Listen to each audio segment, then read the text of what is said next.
Hello my dears. Today we are going to learn about future tense. കഴിഞ്ഞ രണ്ട് ക്ലാസ്സുകളിലായി നമ്മൾ ടെൻസസിനെ കുറിച്ചാണ് പഠിച്ചിട്ടുണ്ടായിരുന്നത്. ആദ്യം നമ്മൾ പ്രസന്റ് ടെൻസ് എന്താണെന്ന് കണ്ടു. അത് കഴിഞ്ഞ് നമ്മൾ പാസ്റ്റ് ടെൻസ് എന്താണെന്ന് പഠിച്ചു. ഇനി നമ്മൾ ഫ്യൂച്ചർ ടെൻസിനെ കുറിച്ചാണ് പഠിക്കുന്നത്. അതായത് മെയിൻ ആയിട്ട് 3 ടെൻസസ് ആണുള്ളത്: പ്രസന്റ്, പാസ്റ്റ് ആൻഡ് ഫ്യൂച്ചർ. ഭാവി കാര്യങ്ങളെ കുറിച്ച് പറയുന്നതിന് വേണ്ടിയിട്ടാണ് ഫ്യൂച്ചർ ടെൻസ് ഉപയോഗിക്കുന്നത്. അതായത് നടക്കാനിരിക്കുന്ന കാര്യത്തെക്കുറിച്ച് സംസാരിക്കുന്നതിന് വേണ്ടിയിട്ടാണ് ഫ്യൂച്ചർ ടെൻസ് ഉപയോഗിക്കുന്നത്. ഇനി ഫ്യൂച്ചർ ടെൻസിന് 4 ആസ്പെക്ട്സ് ഉണ്ട്. ഏതൊക്കെയാണ്? Simple future, future continuous, future perfect and future perfect continuous. Okay, once again: simple future, future continuous, future perfect, future perfect continuous. ഈ 3 ടെൻസിലെയും ഏറ്റവും സിമ്പിൾ ആയിട്ടുള്ള ഒരു ടെൻസ് ആണ് ഫ്യൂച്ചർ ടെൻസ്. അതായത് നമ്മൾക്ക് പഠിക്കാൻ ഏറ്റവും എളുപ്പമായിട്ടുള്ള ഒരു ടെൻസ് ആണ് ഫ്യൂച്ചർ ടെൻസ്. ഇനി അതെങ്ങനെയാണ് ഫോം ചെയ്യുന്നതെന്ന് നോക്കാം. ഓക്കെ, ഫസ്റ്റ് സിമ്പിൾ ഫ്യൂച്ചർ എങ്ങനെയാണ് ഫോം ചെയ്യുന്നത് നോക്കാം. ഞാനിവിടെ ഒരു സെന്റൻസ് എഴുതിയിട്ടുണ്ട്. He will play cricket. അവൻ ക്രിക്കറ്റ് കളിക്കും. അതായത് നടക്കാനിരിക്കുന്ന ഒരു കാര്യത്തെ കുറിച്ചാണ് ഇവിടെ പറഞ്ഞിട്ടുള്ളത്. ഹി വിൽ പ്ലേ ക്രിക്കറ്റ്, അതായത് അവൻ ക്രിക്കറ്റ് കളിക്കും. ഓക്കെ, ഇനി എങ്ങനെയാണ് ഈ സെന്റൻസ് ഫോം ചെയ്തിട്ടുള്ളത് നോക്കാം. ഫസ്റ്റ് എന്താണ്? ഹി എന്ന് പറയുന്നത് എന്താണ്? സബ്ജക്റ്റ് ആണ്. ഓക്കെ, സബ്ജക്റ്റ് പ്ലസ് ഇനി സബ്ജക്റ്റ് കഴിഞ്ഞതിന് ശേഷം എന്താണ് ചേർത്തിട്ടുള്ളത്? വിൽ ആണ് ചേർത്തിട്ടുള്ളത്. അതായത് ഏത് സബ്ജക്റ്റ് ആയിക്കോട്ടെ അതിന്റെ കൂടെ എന്താണ് ചേർക്കേണ്ടത്? വിൽ അല്ലെങ്കിൽ ഷാൽ ആണ് ചേർക്കേണ്ടത്. വിൽ അല്ലെങ്കിൽ ഷാൽ. അതായത് ഏത് സബ്ജക്റ്റ്, ഇവിടെ ഹി ആണ് തന്നിട്ടുള്ളത്. I, you, we, they, she, it. ഏത് സബ്ജക്റ്റിന്റെ കൂടെ നമുക്ക് എന്ത് യൂസ് ചെയ്യാം? വിൽ അല്ലെങ്കിൽ ഷാൽ യൂസ് ചെയ്യാം. പ്ലസ് പ്ലേ ആണ് നെക്സ്റ്റ് വന്നിരിക്കുന്നത്. അതായത് വെർബിന്റെ ഫസ്റ്റ് ഫോം V1. അപ്പൊ എങ്ങനെയാണ് സെന്റൻസിന്റെ സ്ട്രക്ചർ? എങ്ങനെയാണ്? Subject plus will or shall plus verb. ഇനി ഇവിടെ ഒന്ന് ശ്രദ്ധിക്കുക. ഇവിടെ പ്ലേ എന്ന് പറയുന്നത് എന്താണ്? വെർബിന്റെ ഫസ്റ്റ് ഫോം ആണ്. പ്ലേ എന്ന് പറഞ്ഞാൽ എന്താണ്? കളിക്കുക. ഇനി കളിക്കും എന്ന് പറയുന്നതിന് വേണ്ടിയിട്ടാണ് എന്ത് യൂസ് ചെയ്തിട്ടുള്ളത്? വിൽ എന്ന് യൂസ് ചെയ്തിട്ടുള്ളത്. അതായത് വിൽ പ്ലേ എന്ന് പറഞ്ഞാൽ കളിക്കും. ഫോർ എക്സാമ്പിൾ, ഗോ എന്ന് പറഞ്ഞാൽ എന്താണ്? പോവുക, അല്ലെ? ഇനി പോകും എന്ന് പറയാൻ വേണ്ടിയിട്ട് നമ്മൾ എന്ത് യൂസ് ചെയ്താൽ മതി? വിൽ യൂസ് ചെയ്താൽ മതി. അപ്പൊ എന്തായി? പോകും എന്നായി. ഇനി വരുക എന്ന് പറയുന്നതിന് എന്താണ്? കം. അപ്പൊ വരും എന്ന് പറയുന്നതിന് എന്ത് യൂസ് ചെയ്താൽ മതി? വിൽ എന്ന് യൂസ് ചെയ്താൽ മതി. Will come. വിൽ കം എന്ന് പറഞ്ഞാൽ എന്താണ്?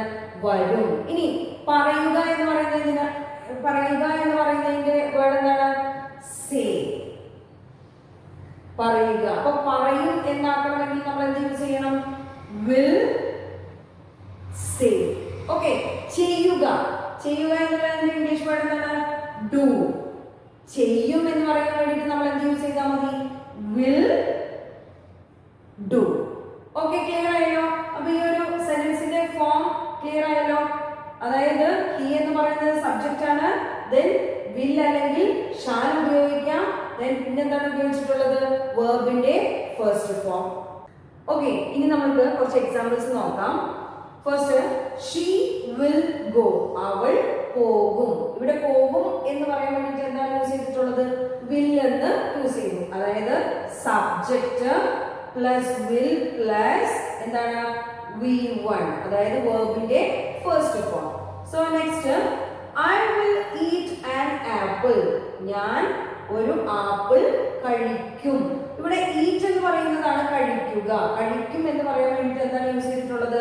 will എന്ന് യൂസ് ചെയ്തു. Okay, I will eat an apple. Okay, next, she will help him tomorrow. അവൾ നാളെ അവനെ സഹായിക്കും. അവൾ നാളെ അവനെ സഹായിക്കും. സഹായിക്കുക എന്ന് പറയുന്ന വേർഡ് ഏതാണ്? ഹെൽപ്പ്, അല്ലേ? അപ്പൊ സഹായിക്കും എന്ന് പറയാൻ വേണ്ടിയിട്ട് നമ്മൾ എന്ത് യൂസ് ചെയ്ത്? Will help. ഓക്കെ, സഹായിക്കും. ഇനി ഇവിടെ ഒരു കാര്യം ശ്രദ്ധിക്കുക. ടുമോറോ, ഈ സെന്റൻസിനകത്ത് ടുമോറോ എന്ന് വന്നിട്ടുണ്ട്, അല്ലേ? അതുപോലെ തന്നെ ടുമോറോ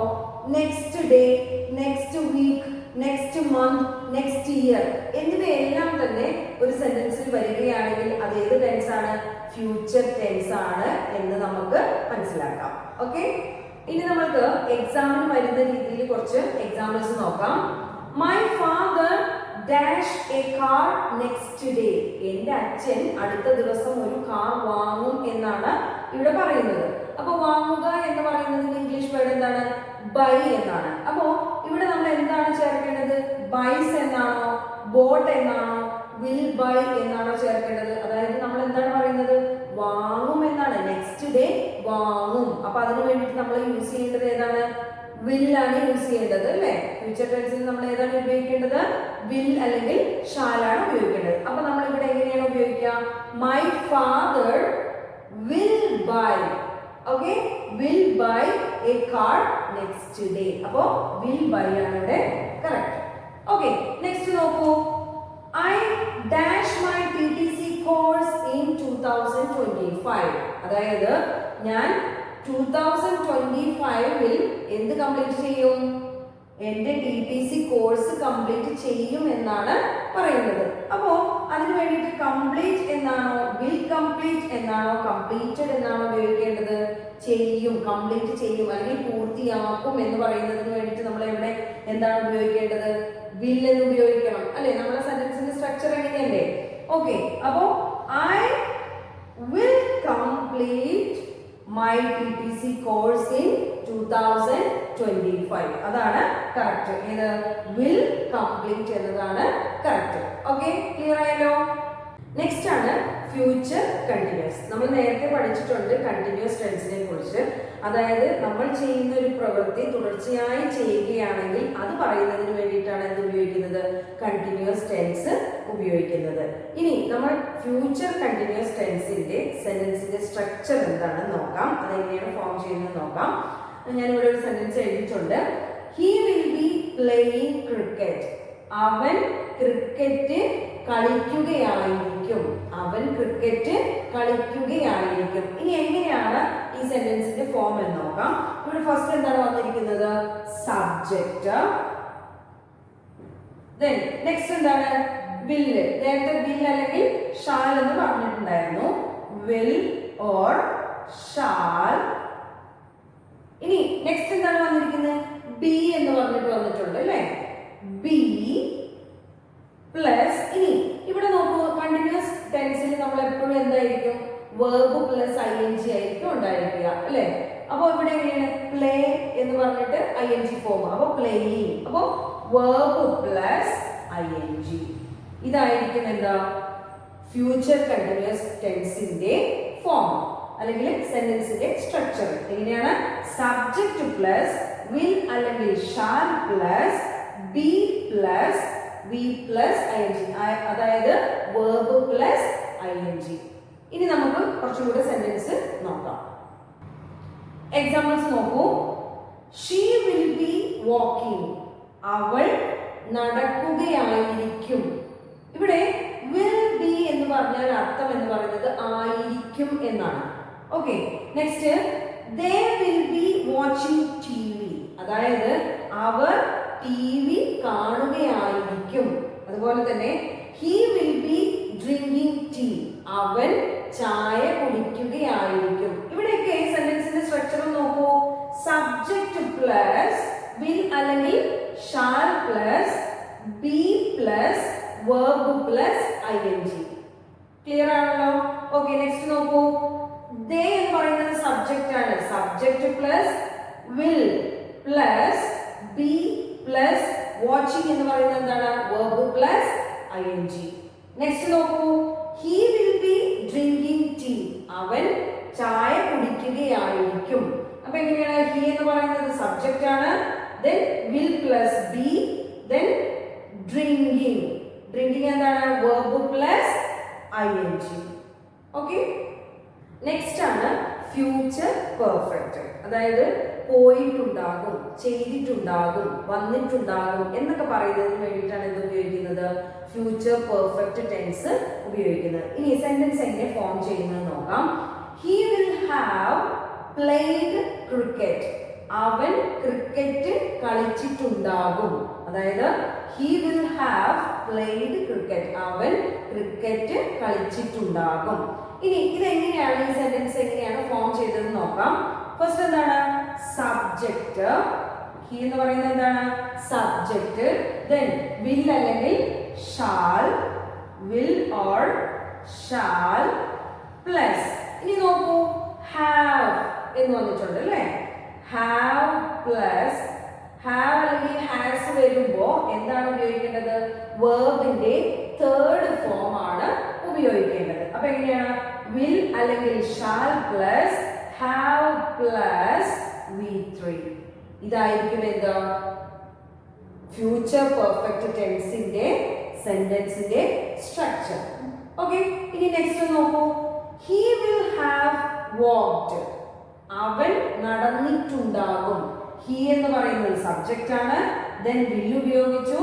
have plus v3 അതായത് walk എന്ന് പറയുന്ന വേർഡിന്റെ v3 ഫോം എന്താണ്? walked. okay, see next. they will have watched tv. they എന്ന് പറയുന്നത് എന്താണ്? സബ്ജക്റ്റ്.